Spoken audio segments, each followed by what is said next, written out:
You know that person who swipes first and thinks later. The one who pays the minimum balance every month tells themselves they'll clear it next payday. And then next payday comes and the cycle starts all over again. Yeah, that person isn't irresponsible. They're not stupid. Their brain is working exactly the way it was designed to work. Today, we're going inside the psychology of credit card users, the ones winning with it, the ones bleeding from it, and the ones who have no idea which side they're actually on. Stay till the end, because point number 4 is the one most people never see coming. Here's something your bank will never put in a brochure. Psychologists have a term called the pain of paying. Every time you hand over physical cash, your brain registers a small emotional loss. It actually hurts even just a little. But a credit card, it removes that pain almost completely. You tap, you swipe, you walk out. There's no physical money leaving your hand, no wallet getting lighter. Studies from MIT showed that people spend up to 83% more when using credit cards versus cash. Not because they're reckless, because their brain literally doesn't process it as real money leaving.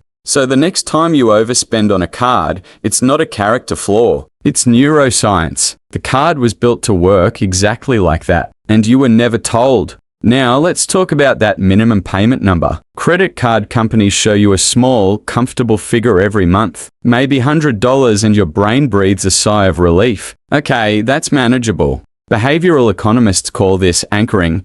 The moment you see a small number, your brain locks onto it as the target. You don't pay what you owe. You pay what feels survivable. And that difference between what you owe and what you pay earns them billions every year. Here's the real math. A $1,000 balance at 24% annual interest, paid at minimum only, can take over 7 years to clear and cost you nearly $2,000 in interest on top. You end up paying twice for the same thing. The trap isn't your spending habit. The trap is the number they put on your statement. But here's the side of this nobody shows you. There's a group of people for whom a credit card is not a debt tool. It's a float tool. They use the bank's money for 30 days interest-free, earn rewards, points, or cashback and clear the full balance before a single cent of interest ever applies. Psychologists call this operating from a prospective mindset, thinking forward about consequences instead of backward about comfort. These people don't ask, "Can I afford the monthly payment?" They ask, "What does this actually cost me in full?" One question. That's the only mental shift that separates people who use credit cards to build wealth from people credit cards use to build debt. The card is identical. The thinking is not.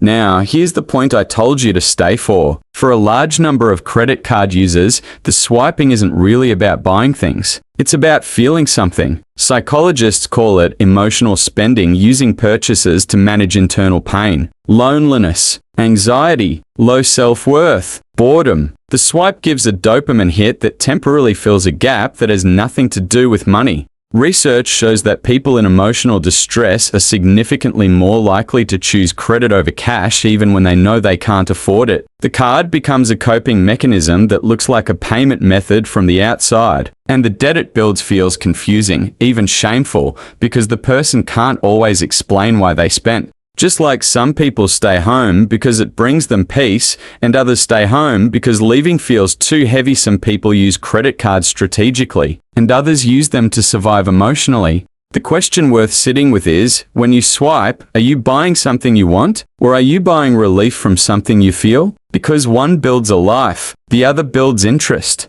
Here's what I want you to take from this. Schools don't teach this. Banks benefit from you not knowing this. And most parents were never taught it either, so they had nothing to pass down. The psychology of credit cards is engineered against the average user. The minimum payment, the interest-free period, the rewards, all of it is built on one assumption, that most people will never pay the full balance. The profitable customer is the one who doesn't understand the system. But now you do. You understand the pain of paying, anchoring, the emotional swipe, the prospective mindset. That's not just information, that's leverage. The way you see a credit card statement will never be the same again. You're not broken. You just never had the right lens. Now you do.